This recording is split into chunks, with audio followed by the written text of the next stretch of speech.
rangni kiriting deymiz. Uzr. Buni delete, bunaqa delete emas edi. Bunaqa delete bo'ladi aytganday. Rangni kiriting deb qo'yib qo'yaylik. Keling endi bitta ishlatib ko'ramiz. Mana buni qarang, kamaytirganimiz sari nechta rang kiritishimiz ham kamayapti. Nega 6 ta cheklov qo'yganligimning sababi ko'p bo'lib ketsa mana oynamizga sig'may qoladi. Uni ham yo'li bor. Ya'ni deylik mana buni bittaga yig'ib qo'yish mumkin. Hozir biz 6 ta rang kirityapmiz, 2 ta kirita qolaylik. Misol uchun sariq, mana bu yerga yashil deymiz. Bajarishda bossak, bizda tanlovda yashil chiqyapti. Nega? Append qiladigan funksiyani biz buni ichiga kiritmaganmiz. To'g'rimi? Sikl ichiga qo'yib qo'yishimiz kerak appendni. Tushunyapsizmi? Mana bu ish ham buni ichida bo'lishi kerak. Aytmoqchimanki, har bitta kiritgan elementingizning o'ziga nima bo'lishi kerak? Sonlar nuqta append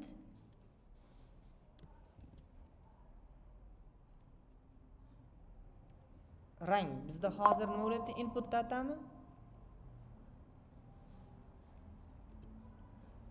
To'g'rimi? Chunki har bitta siklda ro'yxat ichiga kiritib ketish kerak. Shuning uchun mana buni olib tashlayman. Ya'ni oddiy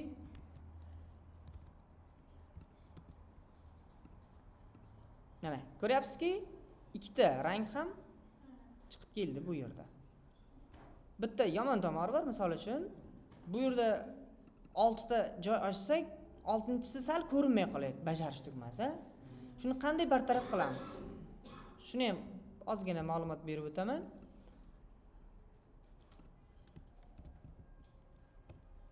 Nima qilamiz?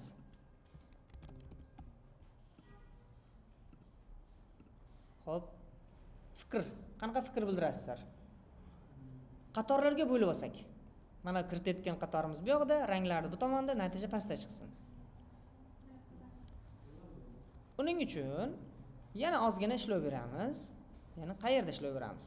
Berilgan qatorlarni kiritishni o'zgartirib olamiz. Mana bir keraksizlarni o'chirib tashlayman. Oynani kattalashtiraman, kodlarni kamaytiraman, keraksizlarni olib tashlayman. Bu birdaniga kattalasha oladi. Kichirtiraman. Endi hammaga ko'rinarli bo'ldi. Bu terminalni pastroqqa tortib qo'yaveray. Endi bu kerak emas hozircha. Xo'p, nima qaytaraman? Tepada Streamlit kutubxonasi biz uchun kerakli ro'yxat hozircha.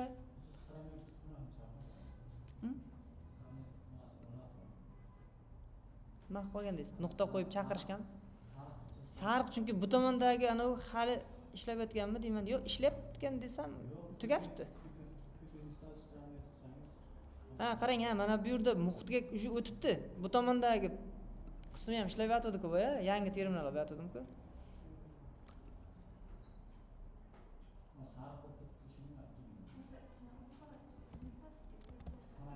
Ishlayapti. Aslida u asosiy kutubxonadan tarkibidan ishlayapti-da.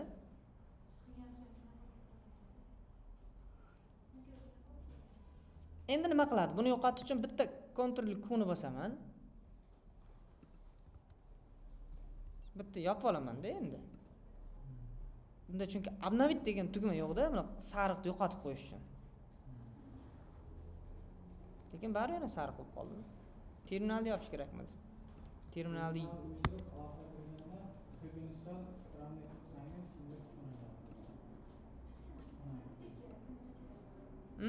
sariq. Endi sizlar aytganlaringiz uchun menga ikkala farqi yo'q edi. Ha, tushundim. Sariq bo'lgani xuddi xato ekanligini ko'rishib turibdimi? Xuddi xato ish qilayotganga o'xshab.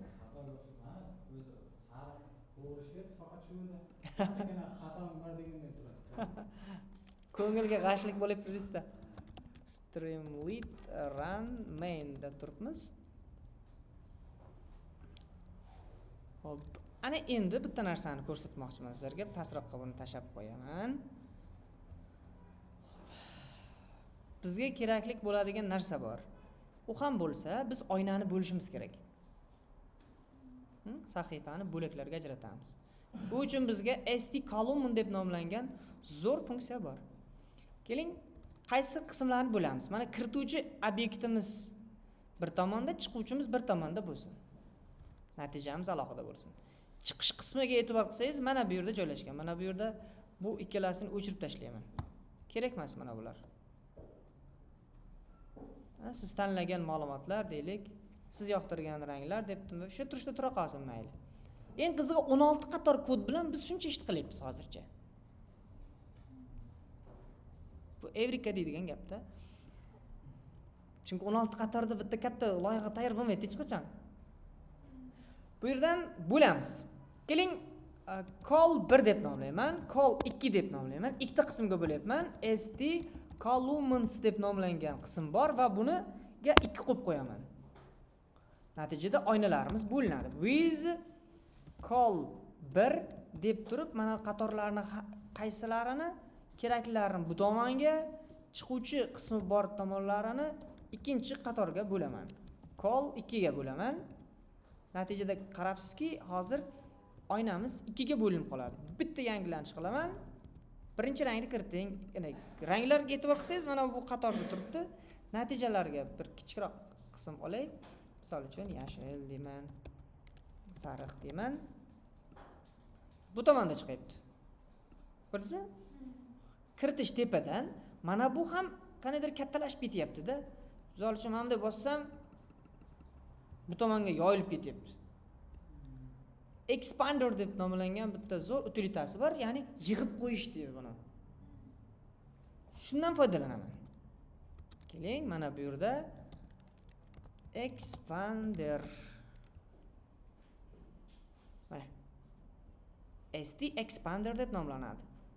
With bilan yozamizda, shu yig'ib olib qo'ymoqchi bo'layotgan joyimiz tagida oddiy ma'lumotni qo'yib qo'yamiz. Biz ham shu ishni chiqarayotgan natijamiz write da chiqyaptimi, siz tanlagan ma'lumot deb qayda chiqyapti? Mana bu ma'lumotlar birinchi rangni kiriting degan yozuvga qo'yishimiz kerak.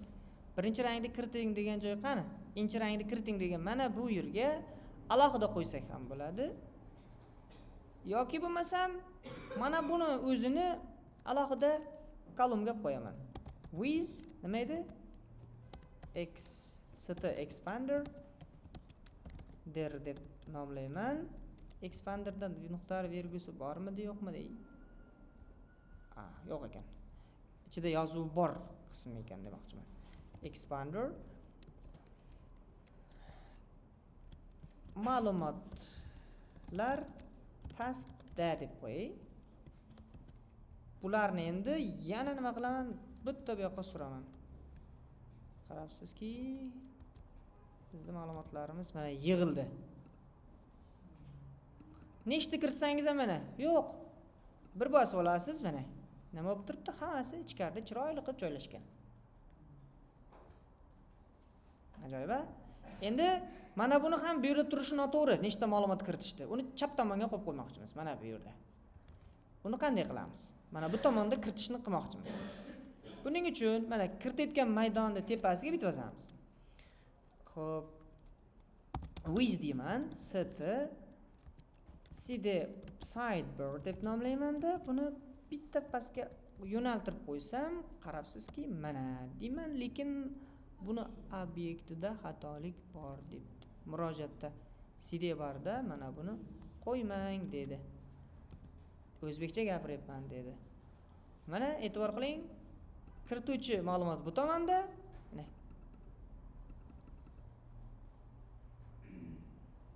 Mana bunday qilib kiritib qo'ysangiz ham bo'ladi. Qo'shimcha menyu bo'ldi.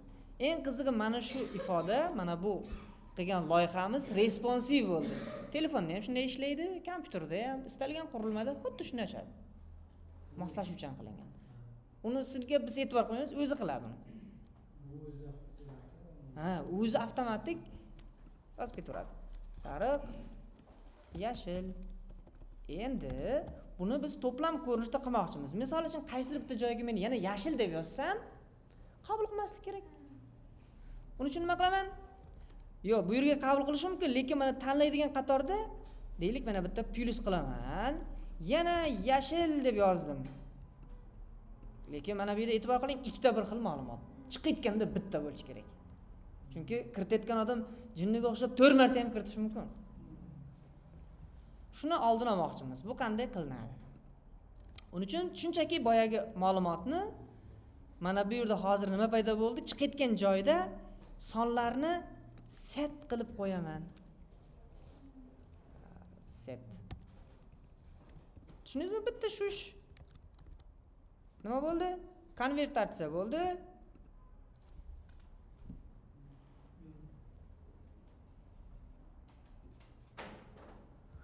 Keling, endi mana bu bajarish degan tugmaga salgina chiroyliroq stil berishga harakat qilib ko'ramiz. Chiroyliroq rangni olmoqchimiz. Ha? Shunchaki yo'q, unaqa stil bermaymiz. Yo'q, unaqani qilish mumkin. Hozir vobshe web tomonga, ya'ni nima deydi? Qo'shimcha stil berishga CSS faylni qo'llasak, vobshe murakkablashib ketadi. Ya'ni o'zidan chiqmaymiz. Hech qanaqa qo'shimcha style qilib HTML teklarni qo'llab bir nimalar qilishimiz mumkin. Uni ham ko'rsataman agar qiziq joyi bo'lsa. U advanced bo'lib ketib qoladi. Hozir biz qilmoqchi bo'layotgan ish mana bu tugmaga, tugmani mana bu yerda bajarishdan tashqari virgul bilan qilinadigan qismi bor. Uni nomi yodimdan ketib qoladi. Xafa bo'lmangizlar, uzr. Chunki tugmani hamma atributlarini eslab qola olmayman. Set button deb yozay. Mana ichiga bir marta kirib olaman mana. Men boshqa narsani bosdim. Uzr. Click me degan. Qarang, qanaqa atribut bor. Key, help, on click bor. On click bu funksiyaga qo'yib qo'ysangiz bo'ladi. Shuni bossangiz qanaqadir funksiyani ishlatib yuboradi. JavaScript ham bor buning ichida. Type bor. Type'iga zo'r narsalar qo'yishgan. Misol uchun mana exercise ordered list degan narsani ham bunday qo'ysangiz bo'ladi, deyapti. Ya'ni Markdown standartdan foydalaning xohlasangiz, deyapti. Keling, mana bunga qo'yib qo'yamiz.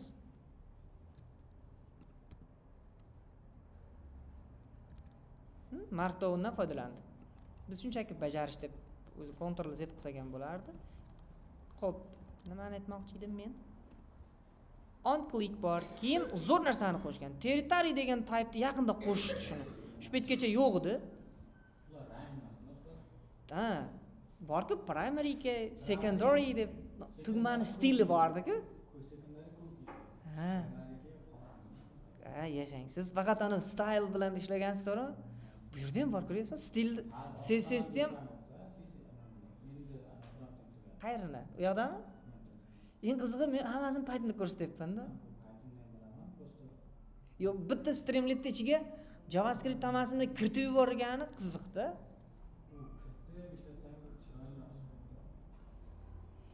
Type qilamiz, keyin bitta icon ham qo'yamiz. Xo'p, type deb yozamiz. Kiritamiz. Territory deb nomlangan bitta stil bor ekan. Keyin bitta icon qo'yamiz. Ikonkani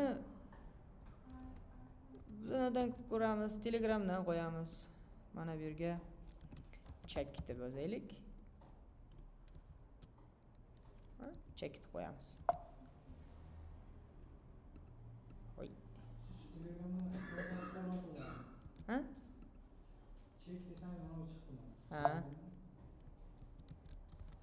Chiqadi shu. Mening ko'proq shunaqa izoh qilaman, unaqa streytlarni. Ha, nomini yozasiz chiqib keladi. Misol uchun write deb yozing mana.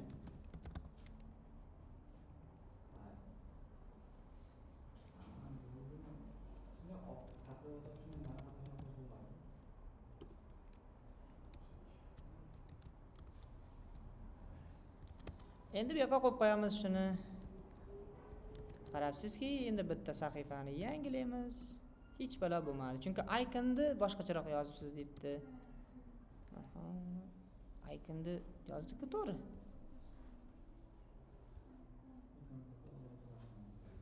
Bitta tepasiga o'taylik. Type secondary dedik, icon none dedik. Iconni qo'ymang debdim. Use container width degan narsasi bor. Menga shu ham juda yoqadi. Konteynerda uzunligicha bo'lgan miqdorda saqlanadi. true dedik, lekin nega aytganda ikkitalik bo'lgani uchun olish kerak ekan. Tipini to'g'ri yozdikmi? Mana bu territory edi. So'zni to'g'ri yozdim. Ba'zida o'sha so'z to'g'ri yozgan ekanman.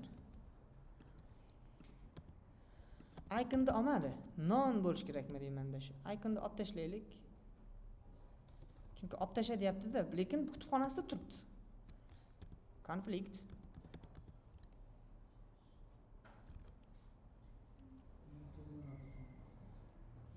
Type'da turibdi-ku. Type'ni qavs ichiga yozasiz dedim. Type'ni ko'raylikchi. Type deng secondary. Mayli, secondary deb bo'lsa secondary. Keyin mana buni nomi nima ekan? Label. Label deb yozaylik. Keling shu documentdan yozaylik shuni. Label deb yozamiz. Buni secondary deb nomlaymiz. Keyin bitta yangilanish qilamiz. Bajarish deb bosdik, bizda ikkalasi paydo bo'ldi. Mana bu yerga ma'lumot yozib qo'ysangiz bo'ladi, bu ham o'zingizga bog'liq. Logo istalgancha bo'lishi mumkin. Hammasini yashil misol, keyin sariq deb yozsak, baribir bizda ikkita ma'lumot. Ushbu kodni men hozir sizlarga tashlayman. Yana qanaqa fikrlaringiz bo'lsa, to'plamlar bo'yicha biz qilib ketaveramiz. Bugungi mavzumiz o'zi qisqagina shunday edi. Biz yana ham chiroyliroq qilishga harakat qilib ketdik. Ha. Buni aslida rostini aytsam, bu kutubxonalarda hammasini men o'zim mustaqil o'rganib chiqyapman. Mana tashlayapman. Mana.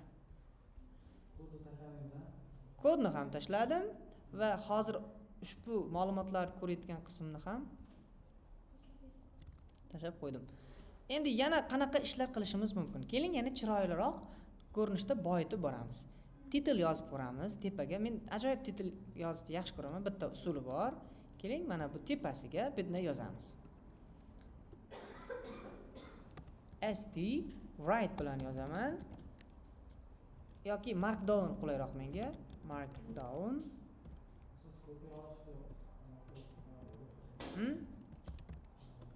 Nima yozdik biz? To'plamlar bilan ishlash dedikda, buni bunday qilamiz. Rainbow deb nomlayman. Markdown bo'lgandan keyin ikkita panjara. Rainbow'ni ichida to'plamlar bilan ishlash deb qo'yib, bitta saqlab orqaga o'tib shunday ko'rinishda bitta yangilasam nima bo'lib chiqdi? Chiroyligina bo'lib to'plamlar bilan ishlash degan yozuvimiz rangli bo'lib chiqdi. Agar siz buni shriftini yana bir karra kattalashtirmoqchi bo'lsangiz, bitta panjaradan foydalanasiz. Salgina kattalashdi. Teglarimiz bor, birinchi o'lchamli razmer, ikkinchi, uchinchi razmerlarimiz bor. Bu aynan shu to'plamlar bilan ishlashimiz bitta razmer bo'ldi. Endi tepasida mana ikonkalari bor. Set config deb nomlanadi. Konfiguratsiya fayllarini qilmoqchimiz. Mana buni yoyadigan, yoyilib ko'rinishda qilmoqchimiz. Mana bularga rang ham berish mumkin. Mana bularni ham yozsa bo'ladi. Ma'lumotlar pastda bu yozuvlarni birinchi rangni kiriting, ikkinchi rangni kiritinglarni ham men ko'proq shu Markdown formatida foydalanaman. Xuddi shunday. Birinchi ma'lumotni kiriting degan so'z bor-ku. Mana shu yerga bunday qilib qo'yamiz, keling. Bow deb yozaman. Kiriting degan so'zimiz endi mana rangli bo'ldi. Sariq, qizil, ko'k, yana sariq. Bajarish tugmasini bossak, chiqayotgan natijalarimiz mana. To'plam ko'rinishda hosil bo'lib ketaveradi. Siz ham demak bajarish tugmasimiz secondary emas, primary qo'yishimiz kerak edi. Yoki territory deb bir qitmirlik qilib yana bir marta qo'yib ko'raylik. Shuni noto'g'ri yozyapti bu. Jinniga o'xshab biz to'g'ri yozayotgandik-ku. Qayrini xato yozibmiz? Keling, men mana shuni bosayotganmidim.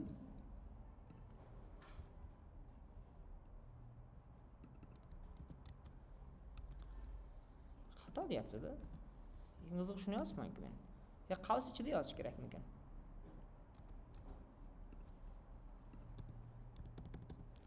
Yo'q.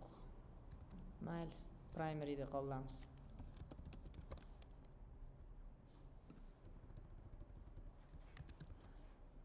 Taslim bo'ldik. Mana bu zo'r ikonkachalari bo'lardi. Bir bossa chiroyli ikonkalar qo'yib qo'ysa bo'lardi. To'plamlar bilan ishlash.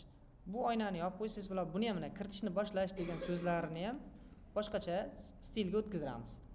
Qanaqasi bor edi? Hozir kiritishni boshlash degan so'zimiz bor. Mana buni ham keling, mana bunaqa yozamiz. Red deb yozaman. Qizil ko'rinishga o'tkazib tashlaydi. Mana kiritishni boshlash qizilda. Sariq. To'plamlar bilan ishlash. Oraliga bitta HR qo'yib chizib olsangiz bo'ladi. Endi sahifa konfiguratsiyasi bilan ishlab ko'ramiz. Set config deb nomlanadi. Config. Set page config. Page config. Keyin mana bunaqa chiroyli menyular hosil qilish mumkin. Birinchi menyu, ikkinchi menyu qilib home qismlarini ko'p imkoniyati. Page deb bosgandan keyin con deb yozaylik yo'q. Faqat page link chiqibdi.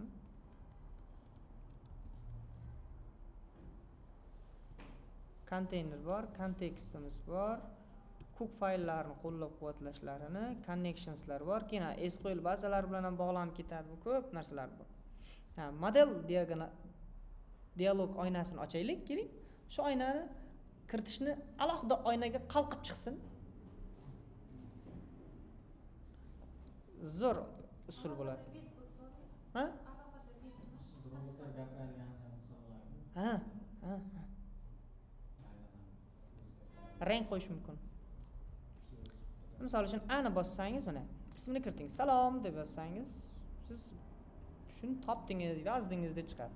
Biz qiladigan narsa st dialog bo'ladi. Bitta funksiya kerak bo'ladi. Shu funksiyani chaqirishimiz kerak xolos. Funksiyaniga nimani o'rab qo'yamiz? Shunchaki mana buni o'zini olsak ham hozir mana funksiyani tepasida turish kerak. Buni ozgina tahlil qilib chiqamiz. Import streamlit st dialog bu dialog oynasi uchun va funksiyani tepasida turibdi. Return degan so'zni qo'yib qo'ydi. Bu returnga o'xshab ketadi.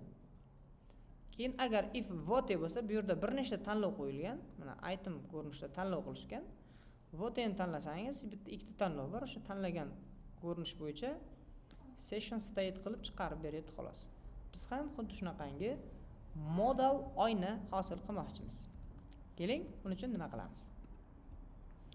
Biz nimani model oyna qilishimiz mumkin? Tak, mana buni funksiya ko'rinishda qilsak, expanderda tepasida bunga quyidagicha qilamiz. Nima edi? st modelmidi?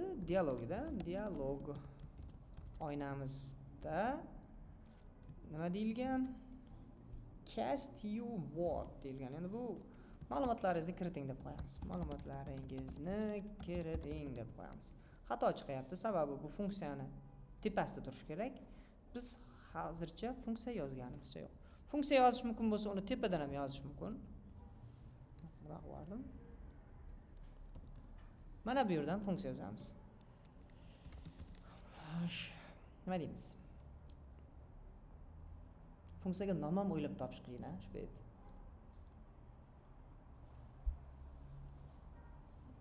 Birorta nom aytingizlar. Ikkirik necha deb qoladi, ko'p qilib to'rtligini biladi, kimdandir so'raydi-ku, shu aytib yuborsa deydi-ku.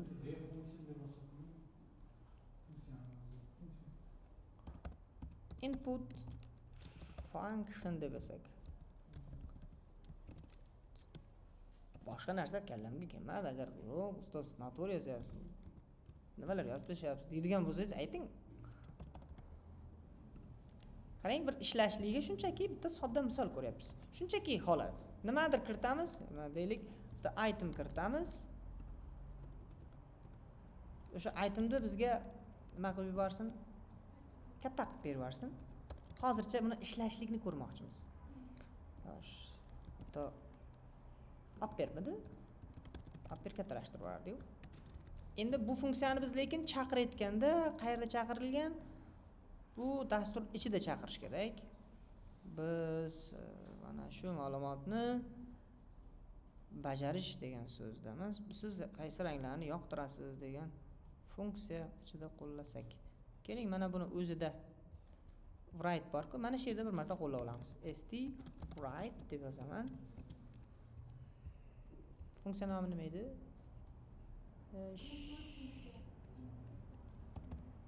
Input function midi?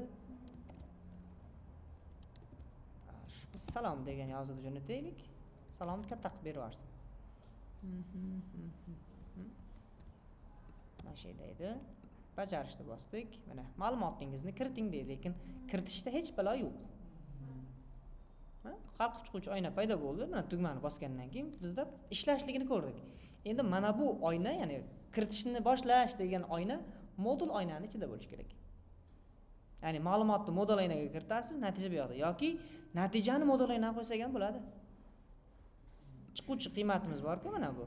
Select options degan qaysi rangni yoqtirasiz degan joyimiz modul oynani ichida bo'lsin.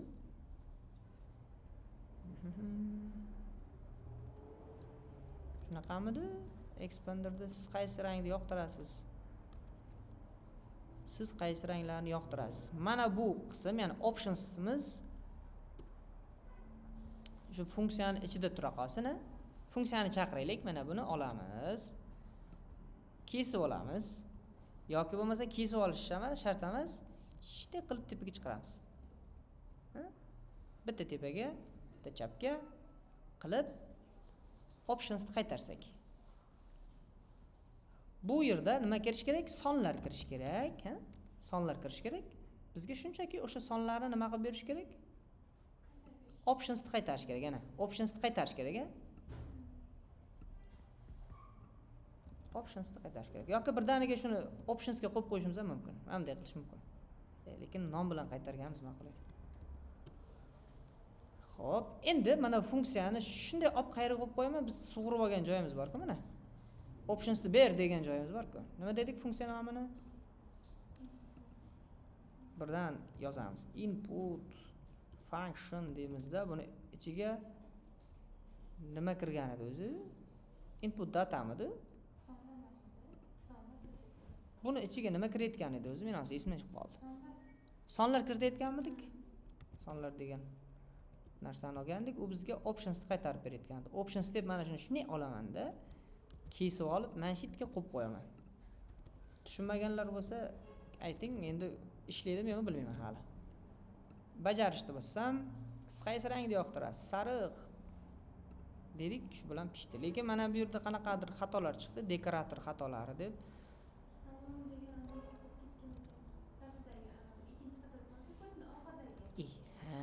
Bu o'chirmabsiz-ku.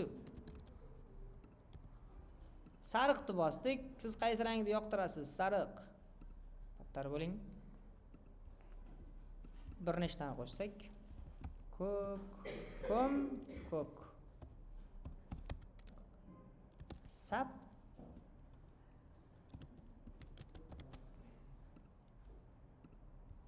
Sappa sariq, ko'k, sariq. Mana, ko'rdingizmi? Endi natijalar chiqmadi-ku. Natijalar chiqishni biz aytmadik-da, to'g'rimi? Biz faqatgina optionsni ko'rdik. Bu kodni ham sizlarga tashlab qo'yaman. Menimcha juda bir tushunarsiz, bosh qotiradigan, miyani bir soatlab o'ylantiradigan kod yozmadik hozircha. Shunchaki foydalandik, ketdik, qo'ydik. Bor yo'q, hali shuncha proyekt uchun bor 27 qator kod ishlabmiz, xolos. Bu biz o'ylagandan kam o'zi aslida. Mana bu narsani ko'rsangiz, bu shuncha ish qilibdi-ku demaydi. Ma'lumotlaringizni kiriting emas, aslida siz yoqtirgan ranglar deb qo'yaylik, chunki endi sal gapi ham ma'nosi bo'lsin. Nima bo'ldi? Siz yoqtirgan ranglar. Buni mana bu kiritdikmi?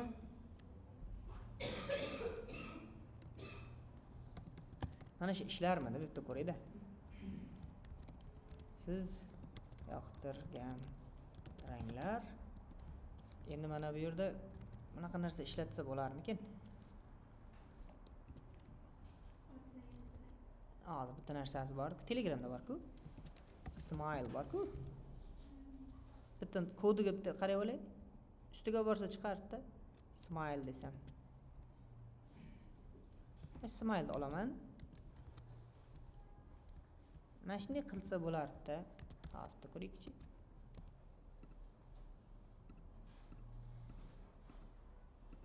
Ha, bo'lmadi. Ha, smile oddiy bo'lib qoldi. Keyin green ham bo'lmadi. Greenmidi, bluemidi hozir esimdan chiqyapti-da shu. Blue bo'lib smile o'xshamadi. Mayli, Telegramda o'zim shuni olib qo'yamiz, smile qilib. Tepaga qaragan. Yo'q.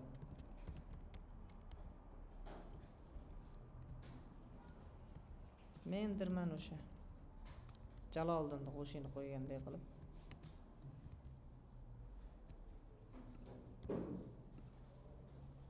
Faqat mana bu yerim o'xshamadi. Shu qanaqa edi? Men red test olyapman. Bunga ham kamalak rang bo'laqasi. Rainbow. Esimdan chiqdi-da ko'pi. O'sha yerda nimalardir bo'lardi yana.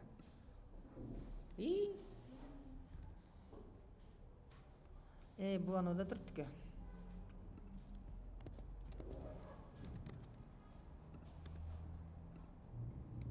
Yo'q, buni qila olmas ekanmiz. Sababi bu dialogda turibdi. Dialogda bunaqa narsa qilib bo'lmaydi. Yoki boshqacharoq usul o'ylab ko'rish kerak. Bajarishni bosdik. Siz yoqtirgan ranglar deb chiqdi. Sap-sariq, ko'm-ko'k, yashil. Biz faqatgina to'plamlar bilan ishlaydigan bitta loyiha qildik, to'g'rimi? Mavzumizga aloqador bo'lgan albatta. Bitta loyiha qildik. Va uni bir loyiha darajasigacha olib chiqdik. Shu yergacha savollar. Yaxshi ketdimi?